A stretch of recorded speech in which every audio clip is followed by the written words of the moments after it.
வரலட்சுமி விரதம் 2026 எப்போது? தேதி மற்றும் முகூர்த்தம். வெள்ளிக்கிழமை, ஆகஸ்ட் 21, 2026. திதி ஸ்வர்ண சுக்லபக்ஷம். ஆவணி பூர்ணிமாவிற்கு முந்தைய வெள்ளிக்கிழமை. வரலட்சுமி விரதம் பாரம்பரியமாக ஸ்வர்ண பூர்ணிமாவிற்கு பௌர்ணமி முந்தைய வெள்ளிக்கிழமை அனுசரிக்கப்படுகிறது. 2026ஆம் ஆண்டில் இந்த புனித பண்டிகை ஆகஸ்ட் 21, 2026 வெள்ளிக்கிழமையன்று வருகிறது. இந்த நன்னாளில் பக்தர்கள் மகாலட்சுமி தேவியை வழிபட்டு செழிப்பு, நல்ல ஆரோக்கியம், குடும்ப நலம் மற்றும் வளம் பெற பிரார்த்தனைகள் செய்கிறார்கள். வரலட்சுமி விரதம் என்றால் என்ன? பெயரின் பின்னணியில் உள்ள அர்த்தம். வரலட்சுமி என்ற பெயரை அழகாக இப்படி பிரிக்கலாம். வரம், வரம், ஆசி அல்லது வேண்டுதல். லக்ஷ்மி, செல்வம், அதிர்ஷ்டம் மற்றும் நலன்களின் தேவி. ஒன்றாக சேர்த்தால் வரலட்சுமி என்பதற்கு வரங்களை அள்ளித்தரும் தேவி என்று பொருள். மகாலட்சுமியின் வடிவங்களில் மிகவும் கனிவான, எளிமையான மற்றும் தாராள மனமுடைய வடிவங்களில் இவளும் ஒருவர். பார்க்கடலை கடைந்தபோது அதிலிருந்து தோன்றியவள் என்று கூறப்படுகிறது. இந்த நாளில் வரலட்சுமியை வழிபடுவது லக்ஷ்மியின் 8 வடிவங்களையும் அஷ்டலக்ஷ்மி ஒன்றாக வழிபடுவதற்கு சமம் என்று பக்தர்கள் நம்புகிறார்கள். ஆதிலக்ஷ்மி, முதன்மை செல்வம் மற்றும் பாதுகாப்பு. தனலக்ஷ்மி, பணரீதியான செழிப்பு. தானியலக்ஷ்மி, உணவு மற்றும் ஊட்டச்சத்து. கஜலக்ஷ்மி, கடன்களிலிருந்து விடுதலை, அதிகாரம். சந்தானலக்ஷ்மி, நல்ல குழந்தை பேறு. வீரலக்ஷ்மி, தைரியம் மற்றும் வலிமை. விஜயலக்ஷ்மி, வெற்றி. வித்யாலக்ஷ்மி, ஞானம் மற்றும் கல்வி. ஒரு வரலட்சுமி விரதத்தை நீங்கள் செய்யும்போது இந்த 8 வடிவங்களின் கூட்டு அருளையும் பெறுகிறீர்கள். இதுவே இந்த நாளை ஆன்மீக ரீதியாகவும் மிகவும் பலன் தருவதாக மாற்றுகிறது. வரலட்சுமி விரதத்தின் பின்னணியில் உள்ள அழகான கதை. இந்த விரதம் ஏன் இவ்வளவு ஆழமாக மதிக்கப்படுகிறது என்பதை விளக்க 2 பிரபலமான கதைகள் உள்ளன. சாருமதியின் கதை. விதர்பா நாட்டின் குண்டினாகரம் என்ற செழிப்பான நகரில் சாருமதி என்ற பக்திமிக்க பெண் வாழ்ந்து வந்தாள். அவள் அன்பானவள், தூய்மையான இதயம் கொண்டவள். தன் குடும்பத்தின் மீதும் லக்ஷ்மி தேவியின் மீதும் மிகுந்த பக்தி கொண்டவள்.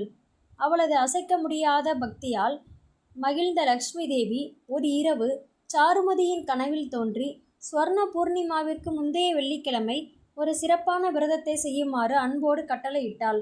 பக்தியோடு அனுஷ்டிக்கும் எல்லாருக்கும் வளம், மகிழ்ச்சி மற்றும் அவர்களின் நியாயமான ஆசைகள் அனைத்தும் நிறைவேறும் என்று தேவி உறுதியளித்தாள்.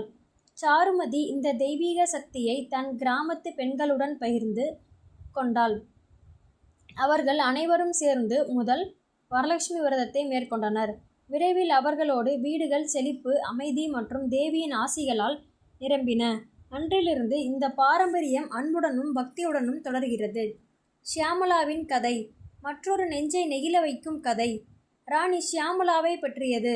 ஒருமுறை அவளது தாய் தங்குவதற்கு இடம் கேட்டு வந்த ஒரு வயதான பெண்ணை விரட்டியதை அவள் கண்டாள்.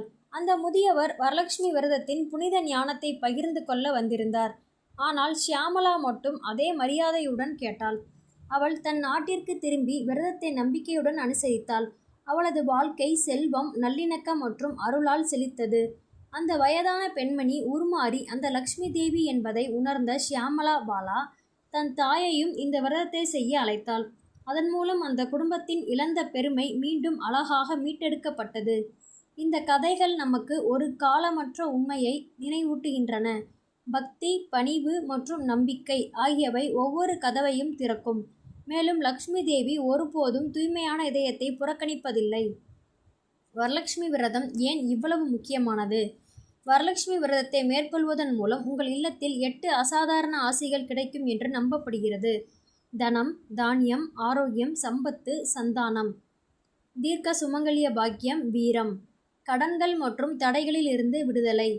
கஜலட்சுமியின் அருளால் குறிப்பாக திருமணமான பெண்களுக்கு இந்த விரதம் ஆழமான உணர்வுபூர்வமான அர்த்தத்தை கொண்டுள்ளது. இது தங்கள் கணவன் மற்றும் குழந்தைகளின் நீண்ட ஆயுள், மகிழ்ச்சி மற்றும் செழிப்புக்காக பிரார்த்தனை செய்யும் ஒரு புனிதமான வழியாகும். ஆனால் உண்மையில் ஆண்களும் பெண்களும் என இருவருமே வரலட்சுமி விரதத்தை அனுசரிக்கலாம். பக்தியுடன் பங்கேற்கும் எவருக்கும் ஆசிகள் தாராளமாக பாயும். படிப்படியாக வரலட்சுமி விரத பூஜை விதிமுறைகள். வீட்டிலேயே பூஜை செய்வதற்கான எளிய பாரம்பரிய வழிகாட்டிகள்.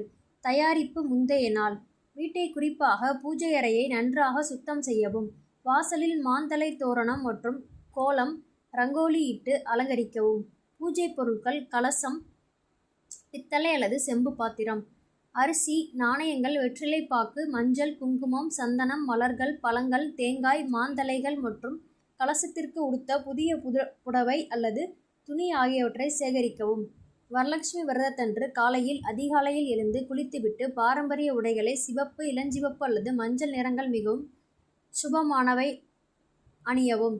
கலசம் அமைத்தல். பாத்திரத்தில் அரிசி அல்லது தண்ணீர், சில நாணயங்கள், மஞ்சள், குங்குமம் இடவும். பாத்திரங்கள் வாயில் 5 மாந்தலைகள் வைக்கவும். அதன் மேல் மஞ்சள் பூசிய தேங்காயை வைக்கவும். கலசத்தை சுற்றி ஒரு புடவை அல்லது புதிய துணியை உடுத்தவும். குங்குமம் மற்றும் சந்தனம் கொண்டு கலசத்தின் மீது ஸ்வஸ்திக் சின்னம் வரையவும். தேவியை அலங்கரித்தல். கலசத்துடன் லட்சுமி தேவியின் சிறிய சிலை அல்லது படத்தை வைத்து மலர்கள், நகைகள் மற்றும் பட்டு துணியால் அலங்கரிக்கவும். பூஜையை தொடங்குதல். விளக்கேற்றி தூபம் காட்டவும். சங்கல்பம் கூறவும். உங்கள் பெயர், கோத்திரம் மற்றும் வேண்டுதல்களை நினைத்து கொள்ளவும். ஓம் ஸ்ரீ மகாலட்சுமியே நமக என்று ஜபிக்கவும். மலர்கள், பழங்கள், இனிப்புகள் மற்றும் சிறப்பு வாயனங்களை நிவேதன தட்டுகள் சமர்ப்பிக்கவும். உங்கள் வலது மணிக்கட்டில் புனிதமான மஞ்சள் கயிற்றை நோன்பு சரடை கட்டிக்கொள்ளவும். வரலட்சுமி விரத கதையை படிக்கவும் அல்லது கேட்கவும். கற்பூர ஆராத்தி காட்டி நமஸ்காரம் செய்து பூஜையை நிறைவு செய்யவும். பிரசாதம் விநியோகிக்கவும். பூஜைக்கு பிறகு மாலையில் விரதத்தை முடிக்கவும். அடுத்த நாள் காலையில் குளித்துவிட்டு ஒரு சிறிய பிரார்த்தனை செய்து கலசத்தை மெதுவாக நகர்த்தவும். உங்கள் கலசம் பெங்களூரில் உள்ள ஒரு சமையலறையிலேயோ, நியூ ஜெர்சியில் உள்ள ஒரு வரவேற்பறையிலோ அல்லது லண்டனில் உள்ள ஒரு அடுக்குமாடி குடியிருப்பிலோ இருந்தாலும் லட்சுமி தேவி பார்ப்பது ஒன்றை மட்டும்தான். நீங்கள் அவளை வரவேற்கும் அன்பையும் பக்தியையும் தான்.